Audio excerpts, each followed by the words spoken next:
Hello everybody. আজ 16ই September 2024। মনটা খুব একটা ভালো নেই। আমার বাবাকে আজ তৃতীয়বারের জন্য এই 2024 সালের মধ্যেই মানিপাল হসপিটাল ঢাকুরিয়াতে ভর্তি করা হয়েছে।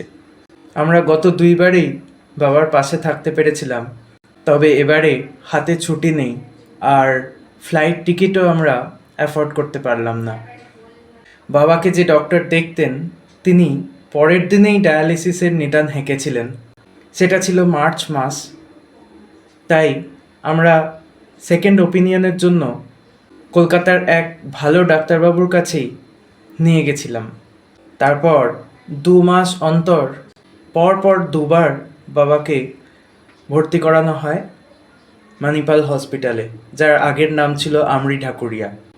এখন অবধি ওই ডাক্তারবাবুর চিকিৎসায় বাবার ক্রিয়েটিনিন অনেকটাই কমেছিল, হিমোগ্লোবিনও ভালো ছিল। কিন্তু জয়েন্ট ফ্যামিলিতে থাকা এবং অনেকজন মানুষের সাথে থাকা, বয়স্ক মানুষদের সাথে থাকা, সেখানে নানান রকম অসুবিধা থাকেই। পাকে বাবার শরীরটা আবার খারাপ হয়। আজ ভর্তি করাতে হয়েছে বাবাকে।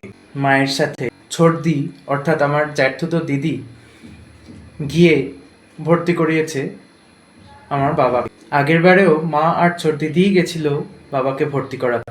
তবে আর এই তৃতীয়বারে আমি আর সুচন্দ্রা ফ্লাইট টিকিট বুক করে যেতে পারলাম না, কারণ মহারাষ্ট্র থেকে ওয়েস্ট বেঙ্গলের চন্দননগরে যাতায়াতের বিপুল খরচ। তবে আমরা ফোনে সব খবর জানতে পারছি। আমাদের দুজনের মানুষজনেরাই প্রত্যেকবার আমাদের অনেক সাহায্য করেছেন, পাশে থেকেছেন। আমি তাদের কাছে চিরকৃতজ্ঞ। আমার এক ভাই আছে, ছোটা ভীম।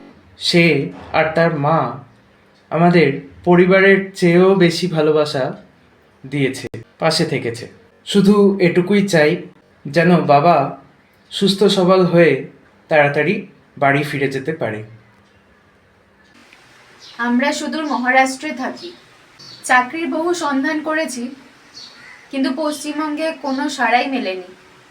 বহু জায়গায় অ্যাপ্লিকেশনও করেছি, কিন্তু এখনো পর্যন্ত কোনো সাড়াই মেলেনি।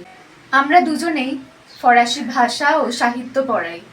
আমাদের রাজ্যে শুধুমাত্র যোগ্যদের কোনো চাকরির সুযোগ নেই বলেই আমরা বাড়ি থেকে এত দূরে পড়ে আছি। প্রজেশের বাবার শরীরটা আজকে ভালো নেই। আজকে উনি হসপিটালে অ্যাডমিট হয়েছেন, কিন্তু আগের দুবার আমি আর প্রজেশ দুজনেই হসপিটালাইজেশনের সময় হসপিটাল ঘর করে গেছিলাম। এবার তৃতীয়বারের সময় আমরা আর যেতে পারলাম না। মনটা খুবই খারাপ। আসলে হসপিটালটা এতটাই দূরে, কাকুর সাথে দেখা করা আর ডাক্তারের সাথে কথা বলা খুবই দুঃসাধ্য। আশা করি সব ভালো হয়ে যাবে। আমরা খুব শীঘ্রই ওয়েস্ট বেঙ্গলে যাব, তখন কাকুর সাথে দেখা হবে। তাড়াতাড়ি বাড়ি চলে এসো। কাকিমার একটু ধকল হবে এবার, তবে এই সময়টা তাড়াতাড়ি চলে যাবে। সব ঠিক হয়ে যাক, এই আশা নিয়েই আজকের ভিডিওটি শেষ করলাম। Thank you for watching.